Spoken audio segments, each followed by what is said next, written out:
on Tuesday, and they returned to Washington on Thursday. Today, I would like to address the tragedy that has not received nearly enough media attention, the brutal murder of Irina Zarutska. Here are the facts that many outlets have shamefully and intentionally failed to report until President Trump drew attention to it. On August 22nd, Irina Zarutska was stabbed to death on the rail system in Charlotte, North Carolina, by a savage career criminal. This is a public transportation system that many in the area use every single day to go to school and work. Irina was on the train that night traveling home from her job at a pizzeria, still in uniform from her shift. This beautiful, innocent 23-year-old young woman was a Ukrainian refugee who had recently fled her country for a chance at a safer life and a promising new beginning here in the United States of America. But tragically, a public transportation system in a major American city was more dangerous than the active war zone that she left. The president and the entire White House are praying for her family and friends during this unimaginably difficult time. But while we extend our thoughts and prayers, we must also seek justice for this crime and call attention to this heinous incident. Surveillance video of the killing was finally released to the public this past Friday. It shows the alleged killer, DeCarlos Brown Jr., pull out a knife, get up from his seat behind Irina, and prepare to thrust a blade into her neck before the released footage gets cut. This is pure evil on full display.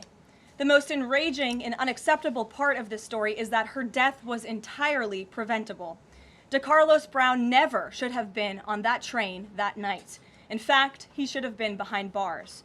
DeCarlos Brown has been charged with crimes no fewer than 14 times, dating back to 2011, including for armed robbery, felony larceny, breaking and entering, and shoplifting. Brown had previously served 5 years in prison for a robbery with a deadly weapon charge, and he had also forfeited bonds 3 different times, twice in 2014 and once in 2023.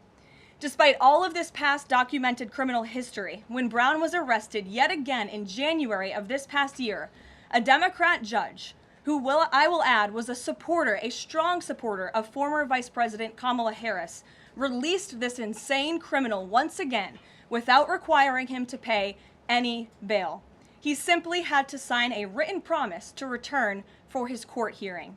Think about how crazy it is to ask a career criminal, someone who by definition repeatedly breaks the law, to just sign a written promise and come back again another day. This is madness.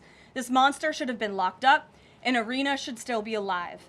But Democrat politicians, liberal judges, and weak prosecutors would rather virtue signal than lock up criminals and protect their communities. And perhaps most shamefully of all, the majority of the media, many outlets in this room, decided that her murder was not worth reporting on originally because it does not fit a preferred narrative. Many of the journalists in this room spilled plenty of ink trying to smear Daniel Penny for defending a subway car from a deranged lunatic in New York City, but none of those same reporters lift a finger to write stories about an actual murderer. Here's the truth that every American must know. Too many innocent people across the country continue to pay the price of the failed experiment known as cashless bail that has been championed by the Democrat Party for years. All the way back in 2020, North Carolina's then Democrat Governor Roy Cooper established a so-called task force for racial equity and criminal justice. Sounds nice, but it's not. That task force was co-authored by then Attorney General and current Democrat Governor Josh Stein. It recommended, quote, reimagining public safety to, quote, promote diversion and other alternatives to arrest. It also advised to de-emphasize some felony crimes, prioritize, quote, restorative justice, and eliminate cash bail. Democrats in North Carolina and nationwide are consumed with pushing a woke, soft-on-crime agenda, no matter how many innocent Americans suffer as a result. Instead of aggressively prosecuting and locking up violent criminals, the Democrat-backed cashless bail approach lets these criminals roam free in our country to offend again and again. These reckless policies have turned too many of American cities into hunting grounds for career criminals who mock our justice system, drain law enforcement resources, and wreak havoc on law-abiding citizens. Enough is enough, and that is why President Trump is doing everything in his power by taking action to undo these absurd policies. The president recently signed a powerful executive order directing the AG to submit a list of states and local jurisdictions with cashless bail policies so that the Trump administration may identify federal funds that are being provided to these states and can potentially be suspended or terminated.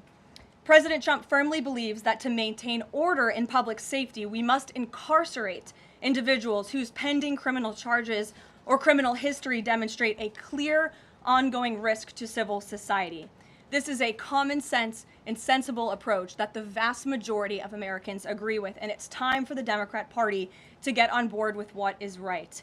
When these criminals are caught, they must be prosecuted to the fullest extent of the law and be sent to prison, where they can no longer terrorize our streets. This is the mandate the American people delivered to President Trump, and it's a mandate he intends to fulfill. Staying on the topic of public safety,